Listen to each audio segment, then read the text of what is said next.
नमस्कार। स्वागत है आपका न्यूज लॉन्चर पर। मैं हूं अशोक वानखड़े।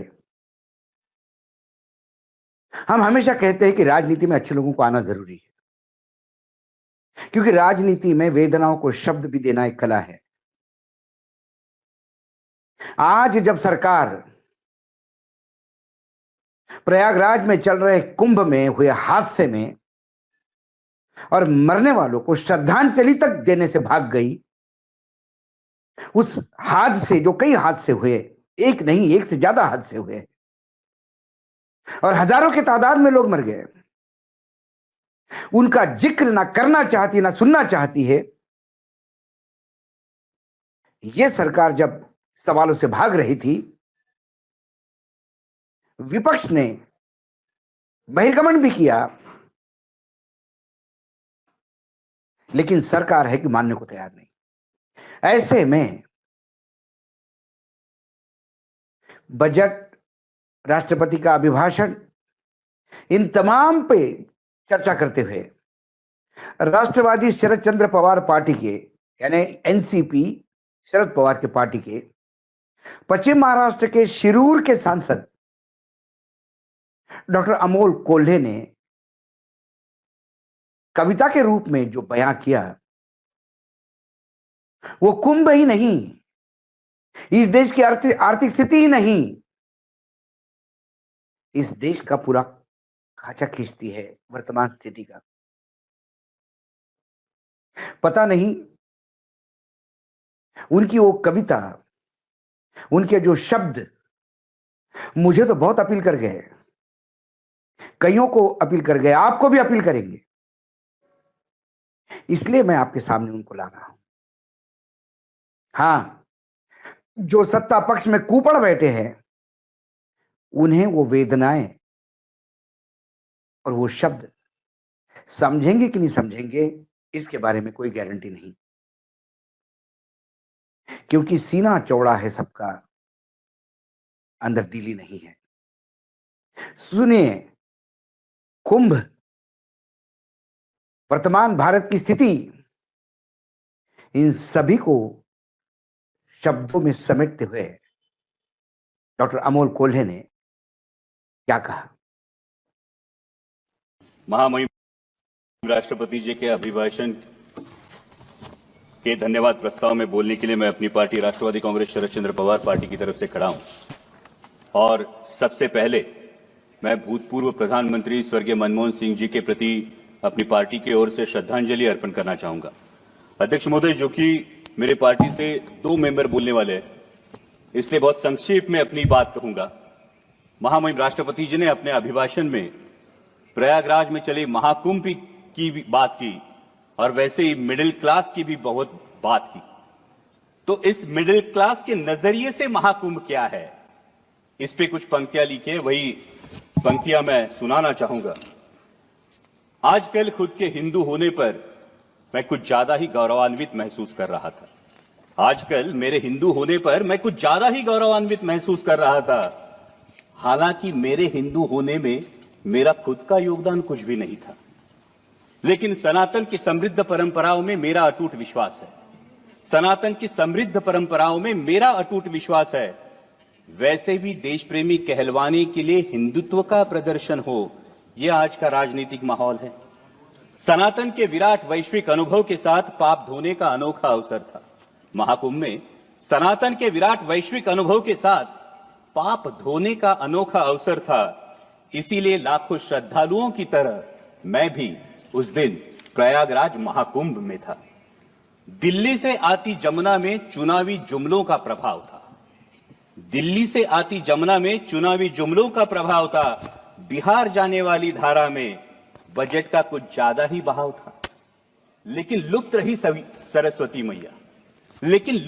सरस्वती मैया, क्योंकि शायद आज की राजनीति में सद विवेक का थोड़ा सा अभाव था। धन्य हो गंगा मैया, धन्य हो गंगा मैया, जिसने सारे पापों के साथ सभी को अपनाया। महंगाई, बेरोजगारी और तमाम विफलताओं को किसी ने आस्था की चादर के आड़ छुपा दिया। उसी आस्था के साथ डुबकी लेने वाला मैं ये देख के हैरान रह गया। उसी आस्था के साथ डुबकी लेने वाला मैं ये देख के हैरान रह गया। मुझसे भी गहरे पानी में कोई लगातार गोते खा रहा था। मुझसे भी गहरे पानी में कोई लगातार गोते खा रहा था। अनजाना नहीं था, जाना पहचाना था वो मेरे देश का रुपया था। वो मेरे देश का रुपया था। नजरअंदाज करते हुए मैंने खुद को समझाया। उसको नजरअंदाज करते हुए मैंने खुद को समझाया। चिंता की कोई बात नहीं, अर्थव्यवस्था तो 5वें पायदान पे है। चिंता की कोई बात नहीं, अर्थव्यवस्था तो 5वें पायदान पे है। तभी कानों में फुसफुसाई गंगा मैया, पर कैपिटा जीडीपी में बालक हम 141वें स्थान पे है। लेकिन ये सब सोचने की मुझे क्या जरूरत? लेकिन ये सब सोचने की मुझे क्या जरूरत? मैं तो एक साधारण सा मिडिल क्लास हूं। मैं तो एक साधारण सा मिडिल क्लास हूं जो बजट में टैक्स रिबेट देखकर खुश होता हूं, लेकिन रोजमर्रा की चीजों पर 5 से 18% जीएसटी भरता हूं। चप्पल, कपड़े, खाना, साबुन, खाद, यहां तक कि कफन। चप्पल, साबुन, कपड़े, खाद, यहां तक कि कफन। शर्म आनी चाहिए। यहां तक कि कफन, कोई भी चीज नहीं छूटी है। दर्द तो होता है लेकिन जख्म नहीं दिखता। इनडायरेक्ट टैक्स जीएसटी की यही तो खूबी है। वैसे हेल्थ और एजुकेशन सेस भी मुझसे ही वसूला जाता है। वैसे हेल्थ और एजुकेशन सेस भी मुझसे ही वसूला जाता है, लेकिन पढ़ाई के लिए प्राइवेट स्कूल और इलाज के लिए प्राइवेट अस्पताल में भर्ती होना पड़ता है। खुद की गाड़ी पर जीएसटी और रोड टैक्स भी भरता हूं। खुद की गाड़ी पर जीएसटी और रोड टैक्स भी भरता हूं, लेकिन गड्ढे, टोल और पेट्रोल सेस से कहां राहत पाता हूं। महंगाई तो बढ़ती है लगातार, तुलना में सैलरी नहीं बढ़ती। महंगाई तो बढ़ती है लगातार, तुलना में सैलरी नहीं बढ़ती, लेकिन कहां शिकायत कर पाता हूं। लोकल ट्रेनों में लटकता हूं, ट्रैफिक जाम में फंसता हूं, मानो प्रीमियम और ईएमआई चुकाने के लिए मैं जीता हूं। ईएमआई से याद आया, पिछली बार चुका नहीं पाया तो बैंक मेरे दरवाजे पर आया था। पिछली बार ईएमआई चुका नहीं पाया तो बैंक मेरे दरवाजे पर आया था। उसी बैंक से करोड़ों की ऋण माफी लेने वाला पूंजीपति कुछ दिन पहले ही शाही स्नान कर चुका था। गुस्सा तो आता है, पर कर भी क्या सकता हूं। ज्यादा से ज्यादा ताव में सोशल मीडिया पर लिख देता हूं, क्योंकि मैं हूं ही कौन, मेरा वजूद क्या। मैं हूं ही कौन, मेरा वजूद क्या। मैं एक साधारण सा मिडिल क्लास हूं, लेकिन विचारों की श्रृंखला को तोड़ अगली डुबकी लेने ही वाला था। विचारों की श्रृंखला को तोड़ अगली डुबकी लेने ही वाला था।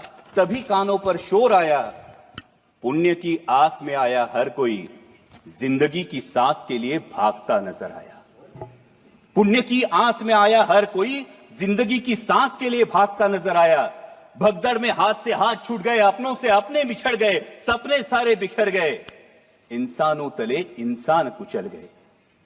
जहां सजा था आस्था का उत्सव, वही अब मौत का तांडव उफान पर था।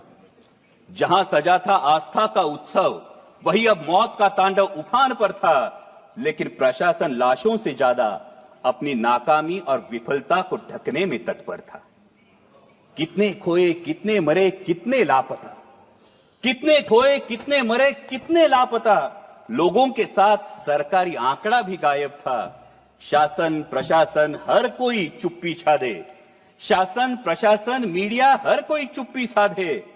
शायद किसी के लिए मानवता से ज्यादा इवेंट होना जरूरी था। ये इवेंट होना जरूरी था। मानो महाकुंभ की आस्था की आड़ में, मानो महाकुंभ में आस्था की आड़ में सत्ता की लालसा मचल रही थी। गंगा किनारे इंसानों के बाद अब इंसानियत कुचल रही थी।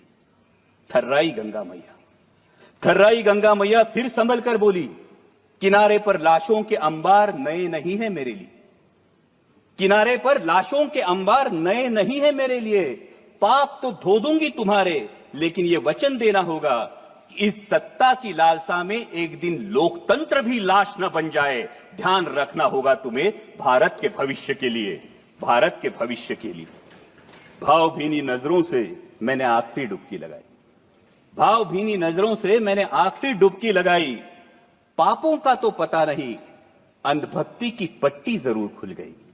पापों का तो पता नहीं, अंधभक्ति की पट्टी जरूर खुल गई। धन्य हो गंगा मैया, धन्य हो गंगा मैया, जिसने भावनाओं से बढ़कर जिम्मेदारी की जोत जलाई। एक मिडिल क्लास को उसके भारतीय होने के कर्तव्य की याद दिलाई, भारतीय होने के कर्तव्य की याद दिलाई। जय हिंद, धन्यवाद। ये थे डॉक्टर अमोल कोल्हे। ये मात्र सांसद नहीं, एक बेहतरीन एक्टर भी है, अभिनेता भी है। खासकर मराठी सृष्टि में उनका बहुत बड़ा नाम है। संभाजी के रोल में पूरा महाराष्ट्र उनको पूछता है। लेकिन अक्सर हमने देखा, अभिनेता जब नेता बनता है तो वो अपने ग्लैमर में रहता है, आम आदमी की पीड़ा को, वेदनाओं को शब्द खोल देता है। वो अमोल कोल्हे ने किया।